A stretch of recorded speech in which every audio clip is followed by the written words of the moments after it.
New snow fell 2 days ago, and it still covers the dense Russian olive limbs on this sunny morning.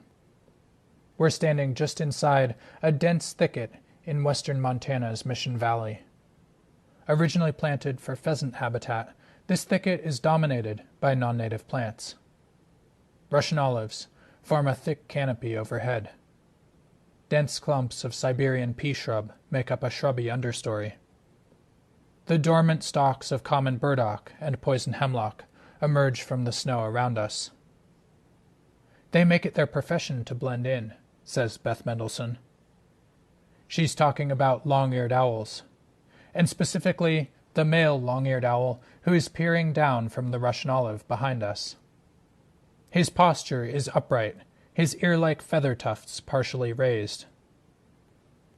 Beth is a research biologist with the Owl Research Institute, or ORI for short, a nonprofit based in Charlo, Montana. This morning, we're out with her and Denver Holt, ORI's founder.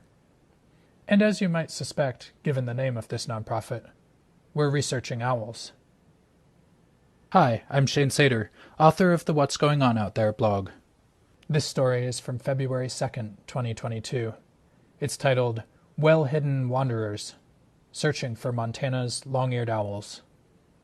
If you're a more visual person and want to follow along with text and photos while you listen, you can also find this story on my website, what'sgoingonblog.org. So now, let's continue with the story. Part 1. Long-Eared Owl Habitat. Two volunteers, John Zardis and Jeremiah Thompson, have joined us here today in this Russian olive thicket. This spot provides promising habitat for long-eared owls, in summer as well as winter. The dense shrubs give roosting cover and nest sites, while the snow-covered fields nearby offer hunting opportunities. Like many of our winter raptors, long-eared owls feed heavily on voles, and in the Mission Valley, the voles are abundant this year. There's a ton of voles, Beth tells me. Like many small mammals, vole populations fluctuate from year to year. This winter's high vole numbers seem to bode well for our day in the field. And so does this male long-eared owl, watching us from his camouflaged perch in the Russian olive. Just a few yards from him, a platform nest of sticks rests high among the branches of the thicket. Long-eared owls don't build their own nests. This one was originally built by black-billed magpies. But for the last 2 years, a pair of long-eared owls has nested here. It's rather unusual for these birds to reuse a nest, let alone reuse it twice. But once again, there's an owl here, perching close to the nest as another spring approaches. Is it just a coincidence? Maybe he's setting up territory, says Denver. Part 2. Roosting, nesting, wandering. Long-eared owls roost communally in the winter, using thickets like this one.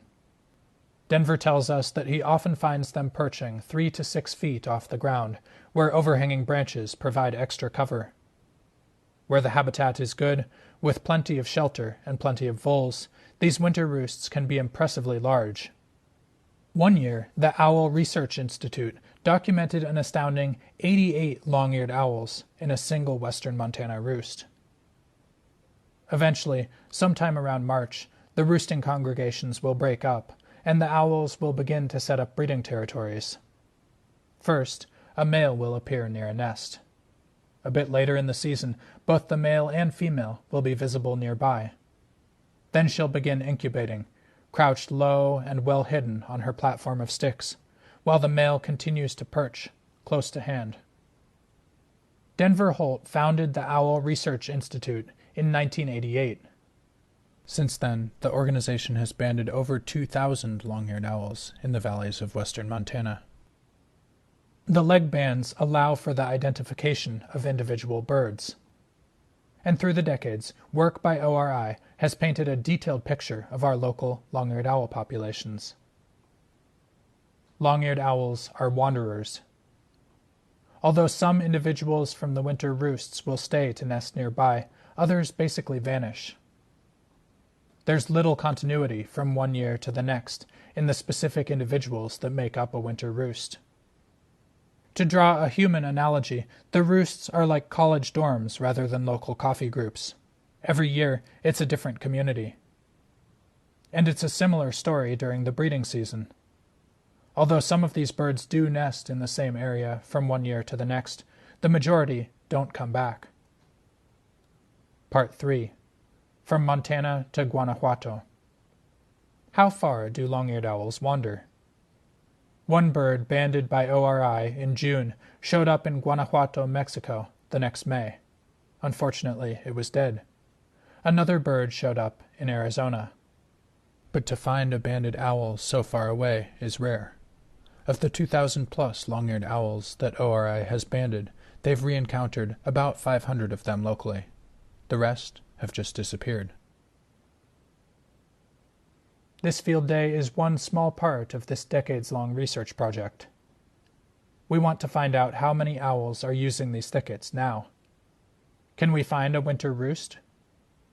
We'll search the habitat thoroughly and count the owls here. If we do find a large roost, we'll set up mist nets and try to catch the owls and band them. The research we're doing involves a certain amount of disturbance to the owls, and as such, it's highly regulated. ORI has all of the necessary permits to handle the owls on their study sites. They carefully safeguard the locations of the winter roosts to protect the birds from harassment. The male long-eared owl tolerates our presence for perhaps 30 seconds, then takes off, flying over our heads. He disappears silently into the thicket ahead of us. Are there more owls in this thicket? It's time to find out. We position ourselves in a spaced-out line, far enough apart that each of us can just barely see the person next to them through the thick branches. Denver is at one end of the line, just outside of the thicket. Having one person out in the open will give us a better chance of spotting any owls we may flush. Part 4. Crawling through the thicket. Ready? Go! We start walking slowly through the Siberian pea shrub, trying to keep our line even. We're ducking under branches and crawling through narrow openings. From time to time, a branch tries to snatch my hat, or dumps its load of snow down my neck. As we move forward, we're checking the tangles thoroughly for perching owls, and watching for birds that may flush ahead of us. We're also peering at the ground, looking for clues. Roosting long-eared owls regurgitate thumb-sized pellets of fur and bones, which accumulate under their roosts. And when they defecate, they leave behind chalky deposits of whitewash. The recent snowfall makes it less likely that we'll find whitewash or pellets. And although we're checking these thickets rather thoroughly, the owl roost we were hoping to find isn't materializing. A few times, a silent, winged shadow appears from the bushes in front of us and flies farther ahead. But this is very likely just the same male who was watching us from the Russian olive earlier. We think it's possible we could be flushing a second bird as well, but we're never able to confirm that more than one owl is present. Although the thicket is so extensive that it takes us several hours to complete our search, we don't manage to find a communal owl roost. Nevertheless, the scramble through the bushes is far from boring. This thicket may not be supporting many long-eared owls this winter, but a variety of other creatures are calling it home. Part 5. Porcupines, pheasants, and bobcats. The branches of one Siberian pea shrub bush gleam white, the bark stripped off by the incisors of a hungry porcupine. Occasionally, a ring-necked pheasant flies away from us with a sudden whir of wings. Small groups of black-capped chickadees, American tree sparrows, and black-billed magpies chirp and squawk as we struggle through the dense branches. Sets of ring-necked pheasant tracks crisscross the interior of the thicket. The trail of a coyote or a fox angles through the bushes. And even more exciting, a set of bobcat tracks meanders past, weaving among the dense Siberian pea shrub and elderberry. In the sparse snow at the base of a bush, I find the wing feathers of a ring-necked pheasant. It's another scene where a predator has caught dinner. Nearby are some smaller down feathers that have partially frozen into the ice.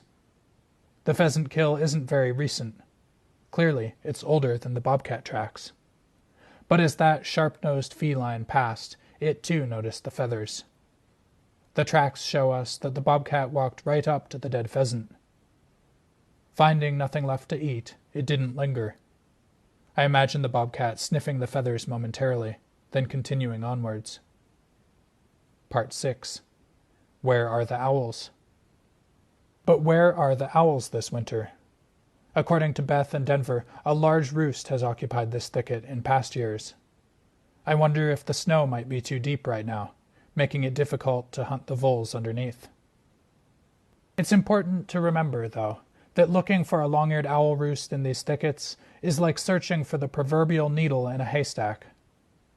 Although we've covered a lot of ground today, this general area of the Mission Valley is dotted with many more thickets of Russian olive, Siberian pea shrub, and willow. And any of them might hold a long-eared owl roost. Studying owls is super fun because it's really hard. Not many people do it, and there's a lot to learn, Beth tells me. She indicates some of the other thickets in this area, which we haven't had time to check today. There's probably like 40 of them roosting over there. This isn't the case everywhere, though. In parts of the Missoula Valley, sprawling development has replaced the thickets and grassland where long-eared owls used to reside. And although with a nomadic species like the long-eared owl, it can be difficult to separate habitat loss from other factors, the decades of study by ORI do make it clear that our local long-eared owl populations are declining. Part 7. Life in the thicket. Where we are today, though, in the Mission Valley, the habitat still looks good for long-eared owls. We haven't found a major winter roost yet this year, but we're pretty sure there's one out here, somewhere. And in the meanwhile, this thicket of Russian olive and Siberian pea shrub is supporting ring-necked pheasants, American tree sparrows, a roaming bobcat, and a porcupine. And out of sight, camouflaged among the branches, we know that there's a male long-eared owl. If we're lucky, maybe he'll stay and nest here. Important note: owl research involves a certain amount of necessary disturbance to the birds. ORI holds all of the necessary permits to do these important studies, which allow us to better understand and conserve these cryptic, fascinating animals. If you're interested in finding out about volunteer opportunities, contact ORI. Their website is owlresearchinstitute.org. And if you're just out birding for fun and you happen to encounter a long-eared owl, please be respectful. Follow the American Birding Association's Code of Birding Ethics. Keep your distance, minimize disturbance, and please don't publicize sensitive information such as the locations of winter roosts. Thank you. Thanks for listening. This story, like all of my work, is possible only because of the generous support of listeners like you. Again, you can also find it in written form, along with lots of photos, on my website, whatsgoingonblog.org. While you're there, check out my thank you page, where I acknowledge the community who supports my work. And if you're able, follow the Support My Work link to make a monthly donation. For as little as $5 a month, you can become a milkweed supporter, an integral part of the community that helps me continue sharing these stories. Thank you. Until next time, get outside.